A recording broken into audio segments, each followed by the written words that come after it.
Welcome, everybody, to our Portland Opera Coffee Talk with the three stars of our first production of Tosca, opening this Friday at the Keller Auditorium.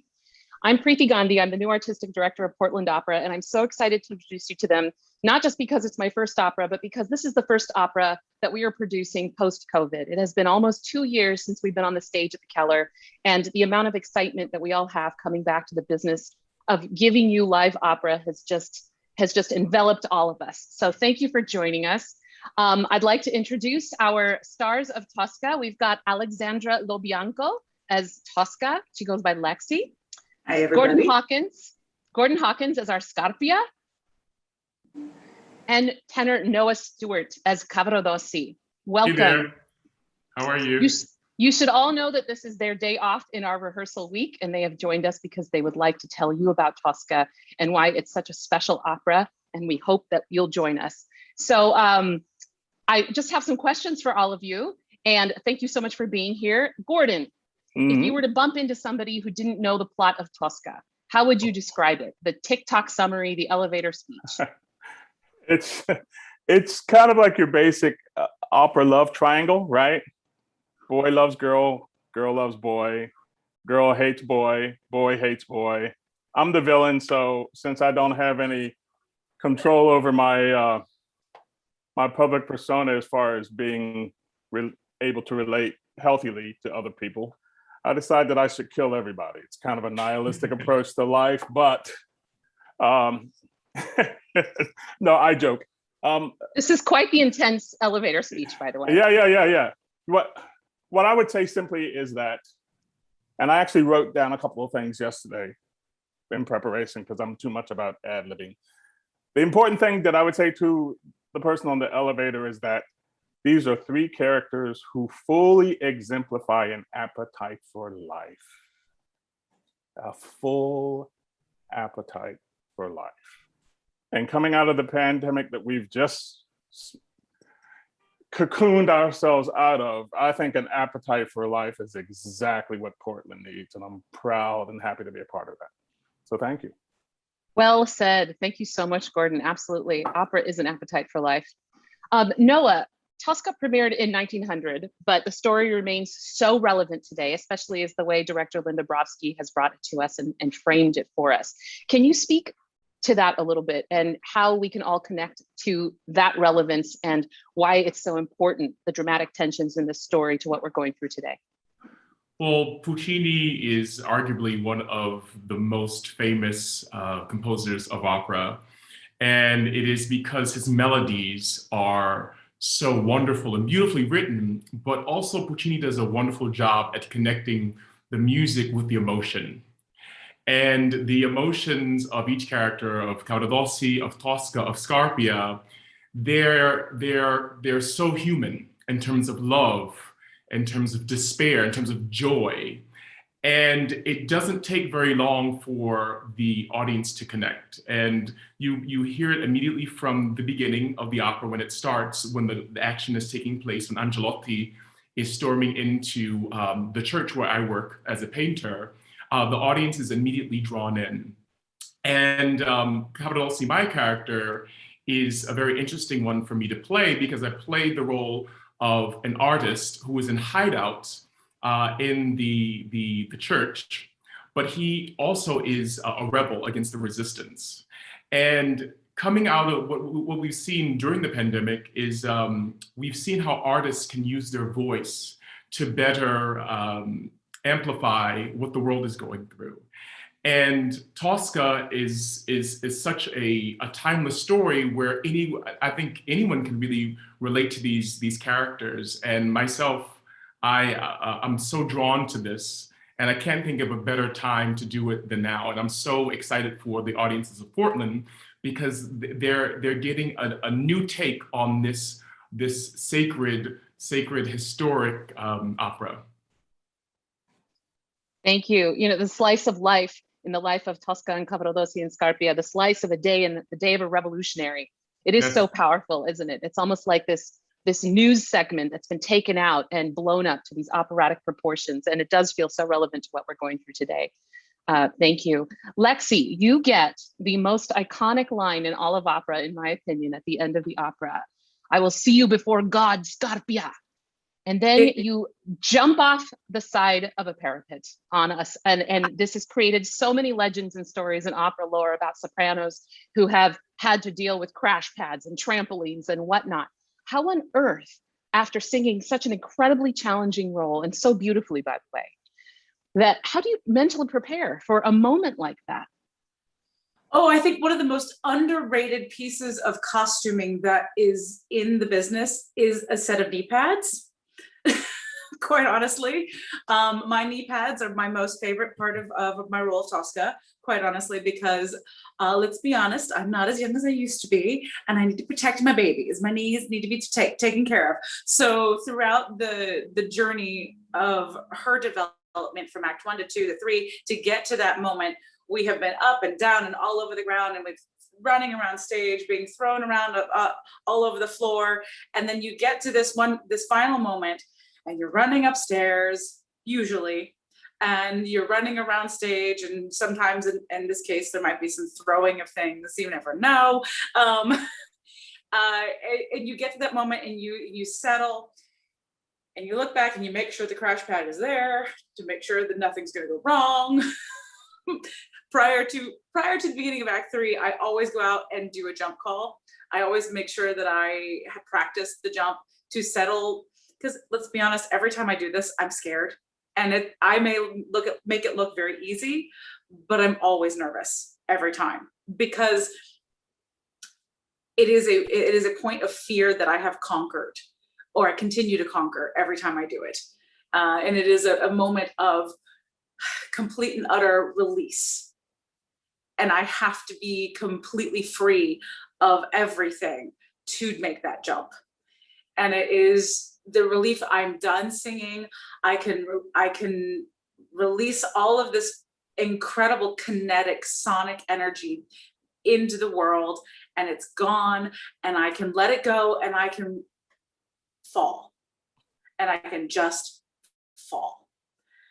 It is terrifying and relieving all at the same time. And in this case, it's a different way. And I usually, there are some Toscas who go forward onto their face. There are some Toscas that go to the side and land on their shoulders. There's some Toscas like me who like to just go straight back. It is the most incredible trust fall, just like singing. Singing is its own version of trust fall. It's a trust fall in your throat. It really is. You have to trust it every time that it's going to come out of your mouth. And it's the same thing with this jump. I've never heard it described more perfectly. Lexi, singing is a trust fall, because you are trusting your instrument every day that you wake up, that it's going to do what you need to do, and you're letting it go out into the world.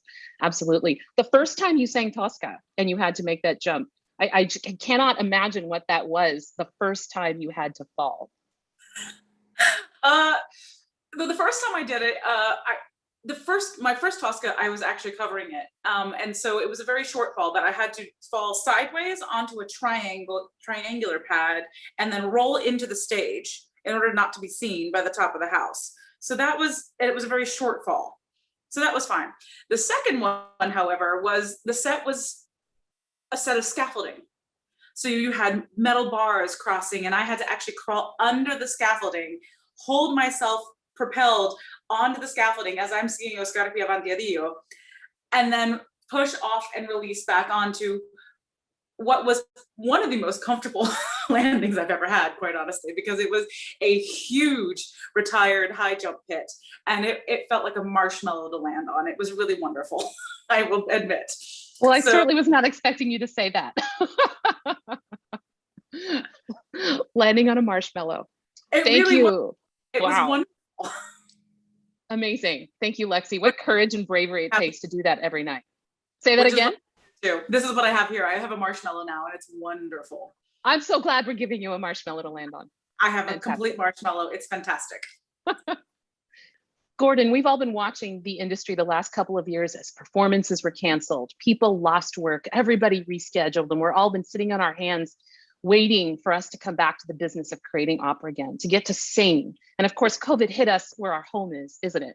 The act of breathing and of singing is what made COVID so dangerous. So for us, it was more than personal. It was tied to the very thing that we do for a living and how we create art.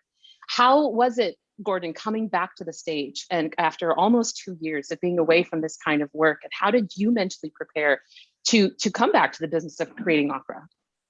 Yeah, that's a good observation, Priti. I have to tell you that, first of all, I have to say straight away that this is an ongoing process. We are still adjusting. So every time I step into a rehearsal space here in Portland, every time I step onto the stage, you sort of build a little bit more into your bank account, into your interest about coming back to what you normally did as just a matter of life. For me personally, I'm a different person.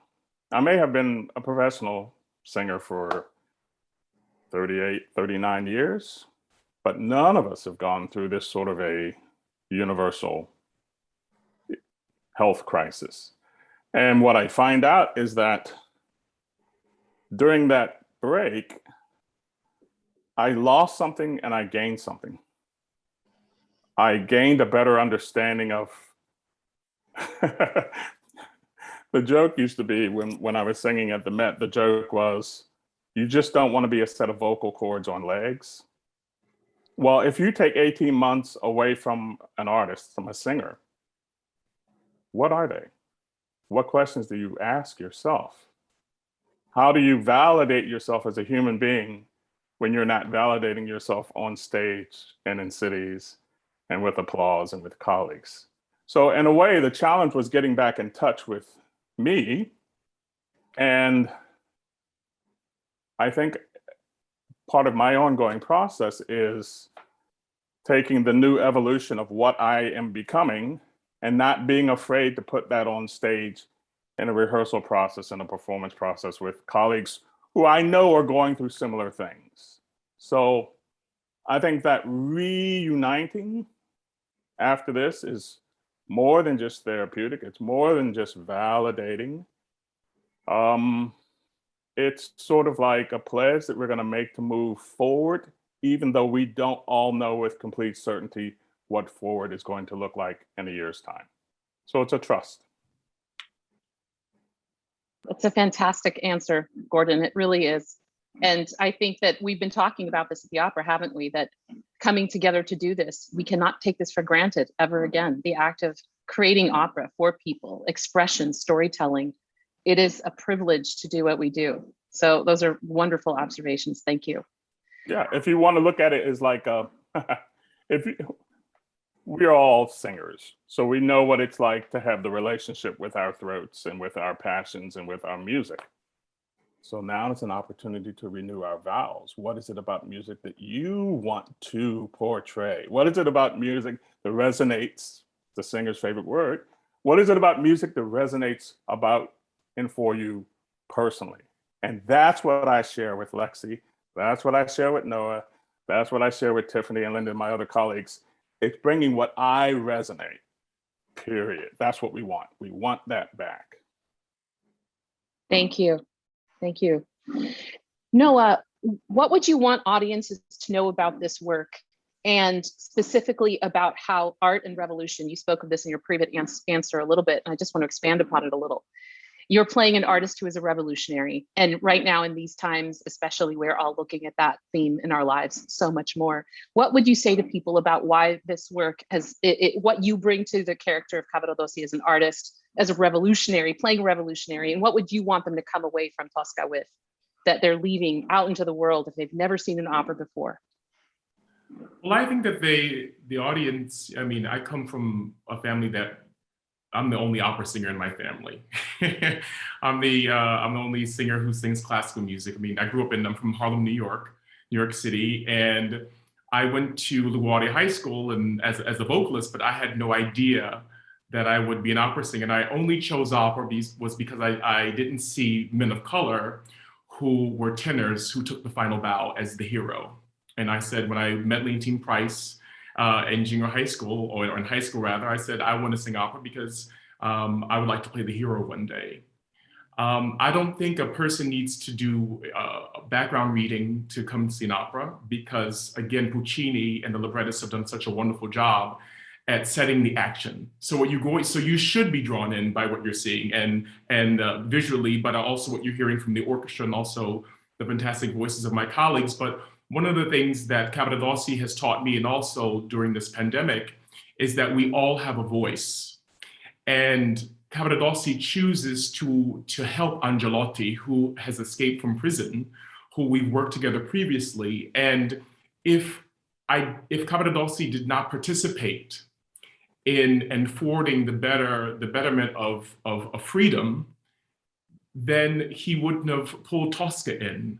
And it's my one choice by participating. And I think that it goes for all of us. You know, the world has changed immensely over the last, I can say, 30 some odd years, and even last 100 years. And what that's taught me is that we all play a role in society. If we all have to share this earth together, and if we want a better earth for ourselves and also our kids, we have to participate. And Cavaradossi I love playing this character because he's extremely active. You know, he loves his work, and I think that's, you know, being a singer, and one of the reasons why I know I chose the right career path is there's not a day where I feel like I have to go to work. I love going to rehearsal, even though this is our day off. I feel fine. I mean, it's a good tired because we've taken so much time off. Having rehearsal almost every day is good for us because it's getting us back into shape, because we are vocal athletes. And I take this energy from my everyday life onto the stage. And we also, as artists, we need that energy, and we miss this energy from our audiences. And I can't wait for opening night and to sing for our other two performances rather here in Portland. Thank you, Noah. Absolutely. I'm so excited to be back in a theater hearing live opera again, and just the magic of that experience. The three of you, what's next for each of you after this run? Now we're getting back to business. People are opening up again. COVID safety procedures in place, masks in place in rehearsals, but everybody's starting to come back into gigs. I'd love to know what is coming up for each of you after this. Lexi, why don't you start? Fine. I actually go home for about 16 hours to see my family for just a little bit. And then I get on a 8 a.m. flight to go to Raleigh, North Carolina to do a concert performance of Leonora and Fidelio. And then I come home for a little bit, and then I will be working with the Vann Institute in Alabama. And then I will be doing another Turandot in the spring with Baltimore Opera. Sorry, excuse me, not Baltimore Opera, Maryland Opera. And then I go to the Met, and I'm singing in Electra at the Met. And then I've got some exciting things coming in the summer, but I can't share it yet. Fantastic. That sounds exciting. Thank you. Noah, how about you? Sounds terrible, Lexi. Sounds terrible. After this, I go back to New York City. I have a concert at the Metropolitan Museum of Art. I'm doing a piece called The Ballad of the Brown King by Margaret Bonds, as well as some other new pieces with the Dessau Choir and Orchestra. And I'll be in New York until December. I have another private concert, and I'll be traveling to San Jose. I'll be traveling back to the West Coast, which I've spent many years, and it's great to be back to the West Coast. I love the air. I love the people. Very friendly. And I'll be going to do Carmen, and I'll be preparing West Side Story. It's my debut as Tony. So I'm really looking forward to doing that. Fantastic. Congratulations. Role debuts are so exciting, aren't they? Discovering Yes. a new character, diving in. Gordon, what's next for you after this? I get on the plane, I head back to Phoenix, Arizona. I teach at Arizona State University. I'm a professor of voice. This is, just putting the signal out there for you, the fork. So I have a studio of students who, after teaching on Zoom, it's nice to get back in studio and get some hands-on work with them. And then in the spring and early part of the summer, I'm going to be reprising the role of the Reverend in Janine Tesori's Opera Blue that was at Glimmerglass a couple of years ago. Run all sorts of awards, Opera of the Year and all of this stuff. We have a recording that will come out, I am told, sometime in the near future. That's probably all that they can say with any assuredness. So yeah, that's pretty much it happening. I had the privilege of seeing Gordon in the world premiere of Blue at Glimmerglass a couple summers ago, and it was incredible. What an incredible piece. I'm so glad that it's getting so much time on the opera stages of America. Yes, congratulations. Yes, and being part of such a relevant, timely piece. It speaks to the voices that Noah had mentioned earlier. Those voices that haven't always been heard. Now there's some voices not only on stage but behind stage that are being heard. So I think you have some personal experience with that. It's time, isn't it? Long overdue. It is time. Absolutely. Can I also say one other thing, Priti? Of course. It's been another reason why I'm so excited to be here in Portland is because I think one of the purposes of art is to reflect life. And when we had our first Sitzprobe, our first orchestra rehearsal with the cast and orchestra and chorus, wonderful chorus as well, it was so wonderful to see the diversity that is on stage. And art should mirror society. And it's part of our mission. And especially after what we've been through, connecting on stage with this glorious music with each other is the greatest gift that anyone could ever ask for. I think that's the perfect closure to a lovely conversation. I cannot top that, Noah. Thank you. That was a beautiful sentiment and absolutely true. Art should reflect our lives in so many ways. I hope that you'll all come in and join us to see these incredible artists on stage. We open this Friday at the Keller Auditorium. They have the rest of the day off. Tomorrow they have their final dress rehearsal and then another day off to rest and then opening night. And like we said, it has never been more clear to us to see that it's such a privilege and a joy to come together and create art and to have a chance to uplift all of you with the power of storytelling and Puccini's beautiful music. Art is a shared experience that unites total strangers for a month. We all come together and tell this story for you, and never again will the same group of people be together. It is truly a unique and special moment. So thank you all for taking your time on your day off to talk with us, and we'll see you all at the opera. Thank you. Bye-bye. Thank you.